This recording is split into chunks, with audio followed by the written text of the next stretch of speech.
اگر کسی نے قربانی کے لیے جانور خریدا بے عیب،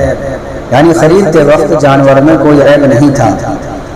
لیکن عید الاضحیٰ سے پہلے اس جانور میں کوئی عیب ایسا پیدا ہو گیا جس کی وجہ سے قربانی درست نہیں ہوتی،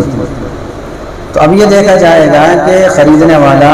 مالدار ہے یا غریب۔ اگر وہ مالدار ہے تو اب اس کے لیے نیا جانور خریدنا ضروری ہو جائے گا،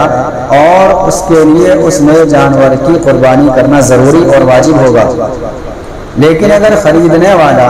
اور قربانی کرنے والا غریب آدمی ہے، یعنی شریعت کی طرف سے اس پر قربانی واجب نہیں ہے، تو اب ایسے شخص کے لیے ضروری ہے کہ جو جانور اس نے خریدا ہے اور خریدنے کے بعد اس کے اندر عیب پیدا ہو گیا، تو اب اسی